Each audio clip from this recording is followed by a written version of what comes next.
Welcome to Smithsonian Treasures. I'm Todd Hilton, and I'll be your narrator along with Mr. Mark Johnson. And we're here at the Portland Expo Center for the Smithsonian exhibit. And we'll be taking a look at some of the world's most priceless treasures. So let's go in and take a look at those right now.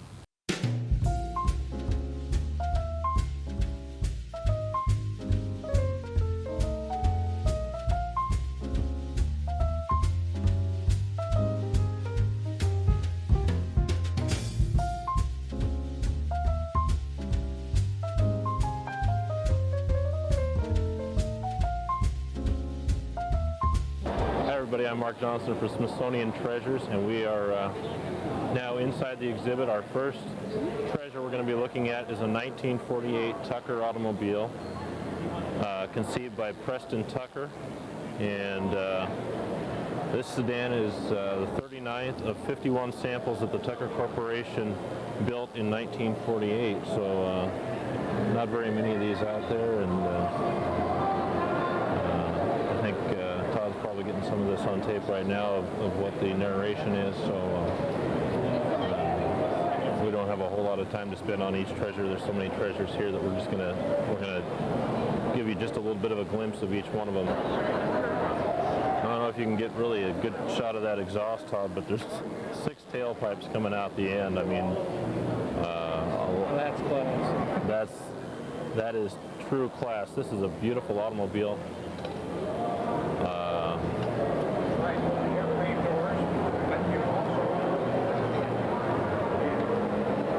I enjoy classic cars, and this is gorgeous. I think it would be an awesome experience to drive one of these. But Check that out. Looks like the gas tank is actually in the front of the car. Looks like it's on the front fender there. Yeah. If I'm not mistaken. yeah, That's definitely unusual. Yeah, I believe this one also is like the only car that has a third headlight, if I'm not mistaken. that could be. We'll have to Front take there, I think. We'll have to take a look at it real quick. You are correct, sir. Something very unusual, but Preston Tucker, apparently not among your mainstream automakers, designed it with a third headlight right there in the center, and you're not going to see too many of these around, I don't think. Like I said, there was only 51 of them built in 1948, so you're not going to see very many of these around driving on the roadways and highways. If you do find them, they're probably going to be tucked away in somebody's garage. Not going to be driving them. No. Beautiful car, though.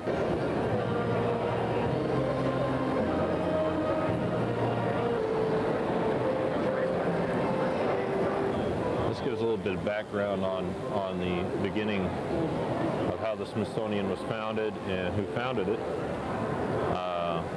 James Smithson, who lived from 1765 to 1829, founded this in, actually it was founded in 1846 with funds provided from his estate, so he never actually got to see what his money purchased, and so it would be interesting if he were alive today. I think he'd be very proud of all the items that are in the 16 museums that bear his name, and we're going to come over here in just a moment and take a look and see what we've got over here. We're going to head into the heart of the exhibit right now, and this is where all the neat stuff's going to be at. Over to our left will be the Freedom 7 Space Capsule, normally on display at the Air and Space Museum, obviously. Not something you'd find in like the TV History Museum or anything. Had a little humor there. Well, it looks like. Although, you never know. You may end up seeing it in an episode of Seinfeld one of these days. We really don't know. We're going to come over here and check out Abraham Lincoln's top hat. This is a top hat believed to have been worn on the night he was assassinated in 1865. In fact, April 14th, I believe, April 12th or April 14th was the actual date that, I believe it was April 12th, that he was assassinated. So we're about 5 days past the 132nd anniversary of Lincoln's assassination. So A long time ago. A long time ago. Anniversary, long time ago. Yeah, in fact, we were just told by one of the guides that this top hat hardly ever leaves the Smithsonian. This is the first time it has left the Smithsonian, and it only travels in this case. So it's made of, what is beaver? Is it beaver skin? Beaver skin. Beaver skin and cardboard. Yeah, what I was told is, I was told that hat, even for its time, was a cheap hat. That's what I was told. But Lincoln was always frugal, though. I mean, he was never one to didn't make to spend expensive a lot of purchases. Expensive purchases. Yeah. I've seen this before, but we're going to go over and take another look at this Space Capsule, the Freedom 7. And we'll see if we can get a bit of a close-up on it. Can you imagine being cooped up in this thing in space for a while? That would be difficult. I would imagine probably about a week that they're cooped up in there. They probably would. And if you didn't have claustrophobia, by the time you got out, you would. Yeah, you would be very claustrophobic. Now, how many people they stuff in this? Just one? One or two. I don't think they got more than two in there. No, not in there. We've got some portholes here we can kind of maybe look in if we can get close enough. Obviously the biggest one over here. These things are pretty medieval compared to what we've got nowadays with the space shuttle. And what year did they actually use this? this would be in the mid to late 60s that this was used, so a good 30 years ago. Okay, we're taking a look at some of the instrumentation. Inside here. We don't know exactly what we're looking at. I would not want to be cooped up in there, I'll tell you that. No, Not be a thank you. comfortable ride. No, thank you. That's how he sleeps in there. Yeah, You thought that's a a Pacer was a one-seater. small car.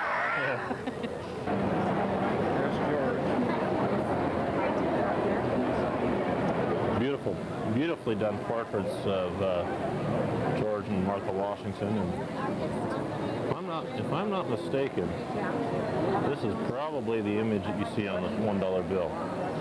Is this portrait? I don't know. This one looks a lot better than the one. Well, yeah, let's find out. Yeah, he's looking the other way on that one, on the $1 bill. So His hair's curlier. yeah. George and Martha. Yes. Coming over here, we've got gowns that the first ladies, some of the first ladies have worn. An inaugural gown worn by Mamie Eisenhower in 1953, and a wedding dress worn by Francis Folsom, whoever that was. I don't think we've had a President Folsom, have we? Not that I know. In 1886, so I don't know who that is. I don't know if we can get very good shots of that, but we'll find out a little more about Frances Folsom here too, because there's some things over here that talk about her and who she was. So that would be this wedding dress here. Worn during the occasion of her marriage to President Grover Cleveland. So she was Mrs. Grover Cleveland.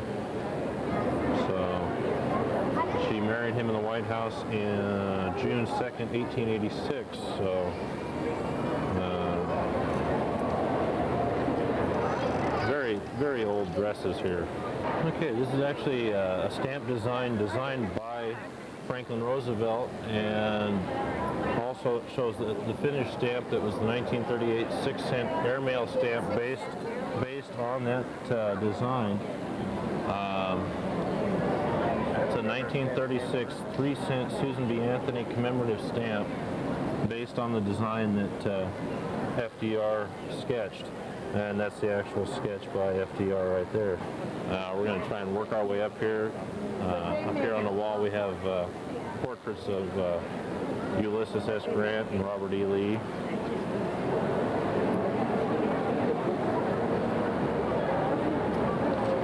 original Appomattox Courthouse, I believe, burned down, I believe, after the Civil War, and it was rebuilt using a lot of the. It was destroyed somehow and rebuilt, and I believe at some point years later, Ulysses S. Grant III and Robert E. Lee III actually rededicated the courthouse, and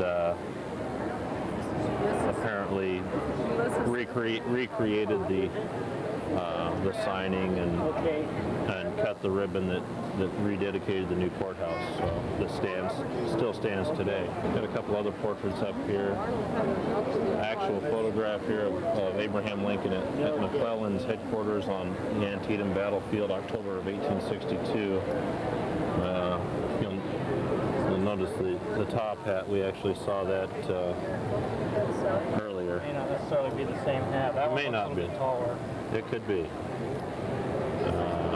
That's near Hilton Head, South Carolina, named after Todd Hilton. Of course. Or Todd Hilton's named after that, I don't really know. Okay, folks, I'm going to be taking over the commentary here for a while. And we've got a portrait of Dizzy Gillespie here, a famous trumpet player. He just passed away a few years ago. Oil painting. Strange from a distance. At first I thought it was Rodney Dangerfield from a distance for some reason. Some other oil paintings, works of art. And there's Mr. Mark Johnson. Now, from a distance, I thought it was Rodney Dangerfield. When I was standing over there, Rodney Dangerfield doing it in the Smithsonian. Well, if you stand back there and you look at it, it looks like Rodney Dangerfield.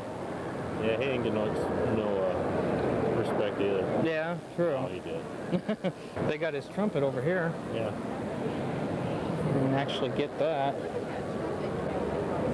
Now, that's a strange looking trumpet there. We got the horn part of it actually at an angle there. Yeah. That's unusual. Yeah, icons of popular culture. We've got the hat and the jacket worn by Harrison Ford as Indiana Jones. Minnie Pearl's hat. She just passed away last year. Really? Yeah.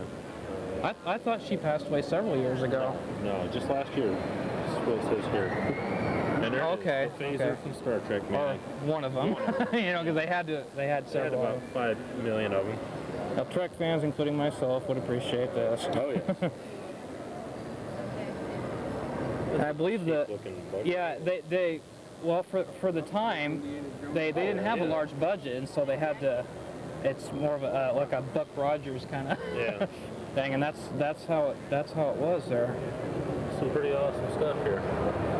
Okay, live at the Slack here. Smithsonian exhibit. It's Kermit the Frog. Hi ho, Kermit the Frog here at the Smithsonian exhibit here in Portland, Oregon. I'm stuck in this glass case. I can't get out. Somebody please free me. Imagine just imagine the mouth is moving. Yeah, you just have to imagine. Just have to compensate for that. It's like a thought. It's like just imagine the thought cloud over his head. Right. Help me, please. So anyway, I'm here at the Smithsonian, and I'm just stuck in this glass case. Sorry, I can't. When I see Kermit the Frog, I got to do his voice. I'm sorry, I can't help it. And moving on here, back over to. So this is Richard Petty's This is one of cars Richard here. Petty's cars. Of course, over the years, as stock cars changed shape, you know, of course, he'd get a different car. So Right. this is one of many cars Okay, I can just about. driven by the king, Richard Petty. I mean, the man was. The man is and always will be a legend in stock car racing. And If I can get a look at the little billboard here. Been restored because many times you bump Yeah. other cars. This is Yeah, you're gonna go through a few fenders, Yeah. among other things. long. Does that say 84 or 81? 84. 84. George Petty. 84. What's this 1937 stuff here? 1937. 1947 is when he was born. Okay. So he will be 60 years old this year. Wow. The king turns 60. Long live the king. Long live the king, Richard Petty. What's this guy doing? This guy's kicking back, lounging around. It looks like he's wrapped in saran wrap. Yeah, draped reclining figure by Henry Moore. Okay. Bronze statue. Bronze, okay.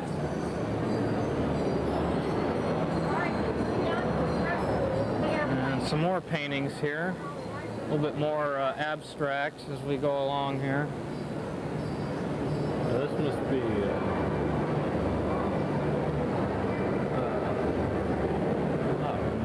of course, John Henry. Painting of John Henry, steel driving man. Japanese porcelain work over here. Bowls and vase type things.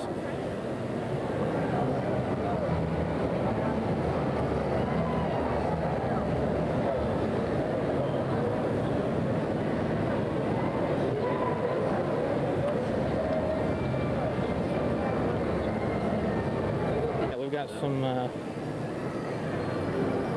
interesting jewelry here. I wouldn't want to meet this guy in a dark alley, for sure. It's Mayan in origin. And the other one We've got a is, smaller one here in the background.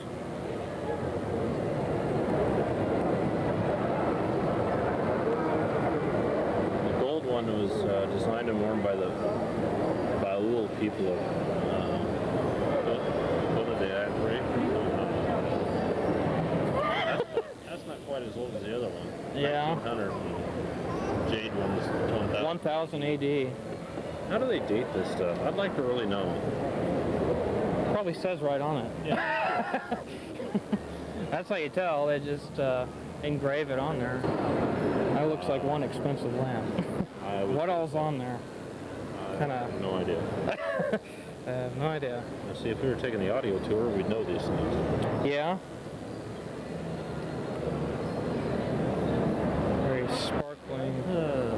Andrew Carnegie owns Tiffany lamps with leaded glass shades were extremely popular between 1900 glass dragonflies and gem-like incrustations embedded in a metal network dominate the shade. It seemed to have bronze. Okay, it's a bronze base. Beautiful. Okay, if we can get a decent shot here, we've got some dinosaur artifacts here. See our plaque here, Edmontosaurus. A couple others here. I can only okay, here we go. One really big skull here. That must be the Edmontosaurus. If you can see that.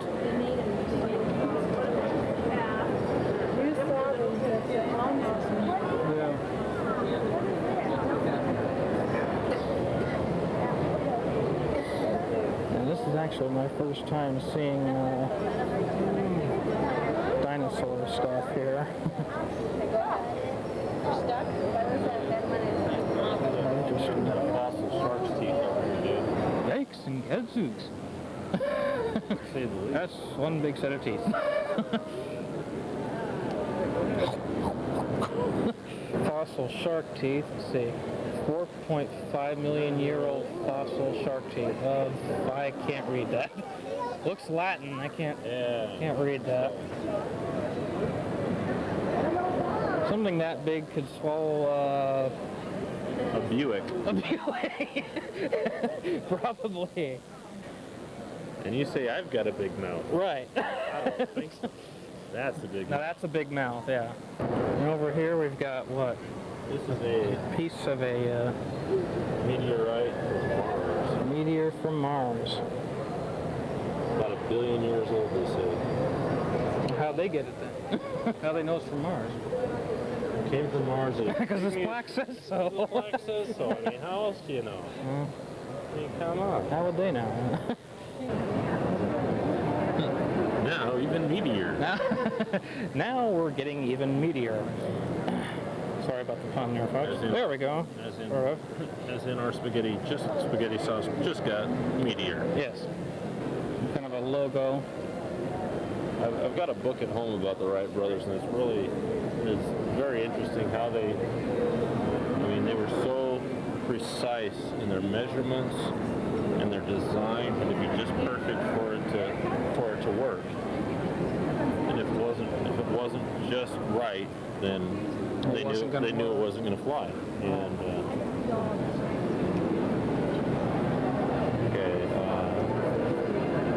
this was actually piloted the by... Vin Fizz aircraft is actually what they call it here. Yeah, it's Cal Rogers piloted this Wright EX wood and fabric biplane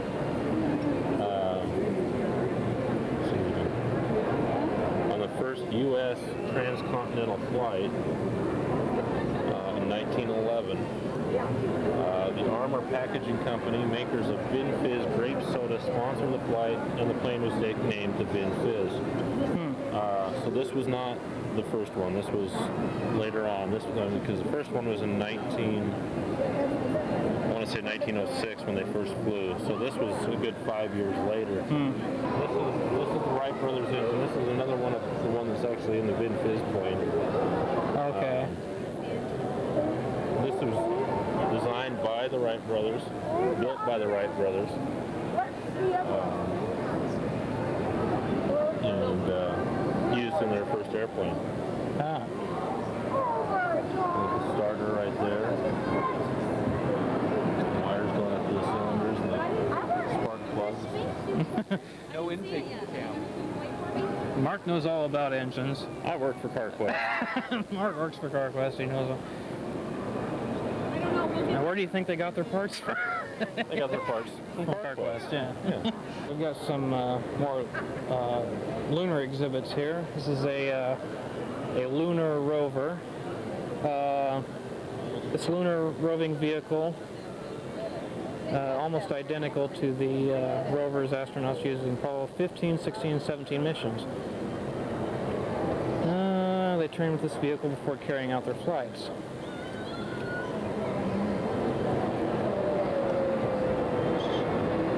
Things attached to this vehicle here. That's awesome. Now, what is this over here? That is... We can't tell. Probably a bigger version of the Space Capsule we saw earlier. That thing's much bigger. You could probably fit several people in that one. Yeah. I believe that was the one that landed on the moon, but I'm not sure because I can't get over there myself. Oh, yeah. That would be why. And over here, this is not a Prime Star satellite. This is a... Vanguard 1 satellite, and I don't think you're going to make cable channels with this. No. No. Pretty small. Now they launched it with like a boomerang. Really December 6, 1957, Vanguard rocket-carrying satellite exploded on the launching pad.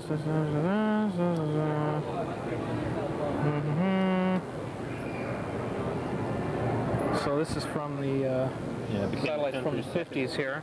Yeah, it became the second satellite in space. Satellite was backup for Vanguard.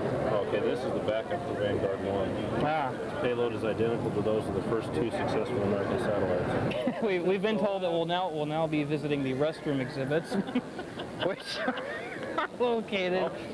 We can't pass these up. These are here we ruby go. slippers. We actually have decent enough light to pick it up. As soon as we can get close enough, we have the ruby slippers From the Wizard of Oz. from the Wizard of Oz. Now, this is from 1930 what? 39. 39. Okay. 1939. So these are old shoes. These are some old shoes, yeah. Yeah. Look at them sparkle. Probably about a size 7. Probably pretty close, I don't know. Yeah, because I wear a 6. So I was judging. Got a very large computer. I don't know if this is actually a workable model here, but a giant keyboard. You can see people around here. This is rather interesting. I keep wondering if that thing actually works. Probably not, but it'd be cool if it did. I'd like to watch stuff on a screen that big. And just as big disc drive. Oh, we got a theater in here. Oh, that would be why. Okay, we've got the Hooker diamonds. We got a close shot here. Donated by Annabelle Hooker. There's the emerald necklace, McKay emerald necklace, worn by Anna Case. Okay, we got some good close shots of these here. Wow. That's The Hooker diamonds, over 300 carats of starburst cut yellow diamonds. So, pretty awesome stud. these being worth more than most people's lives. Yes. Yes. Over here we've got the Star of Bombay, the Wilkinson Star of Bombay. Tiara and brooches. More very expensive jewelry here. Okay, the Star of Bombay is the sapphire.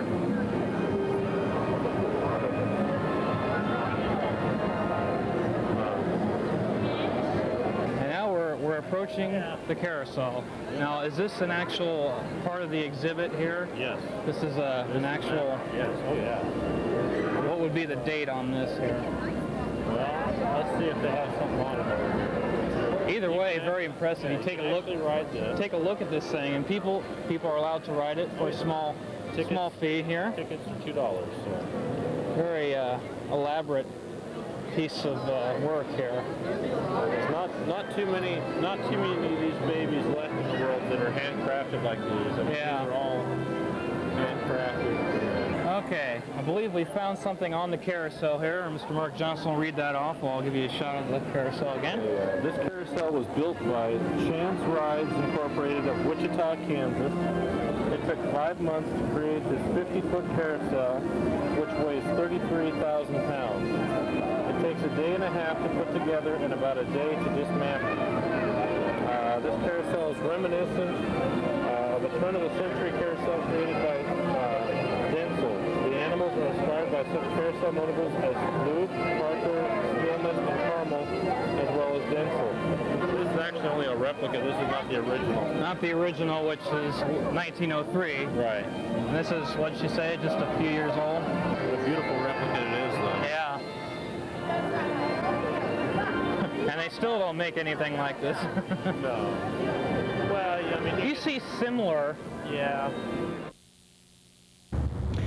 And that's going to do it for Smithsonian Treasures.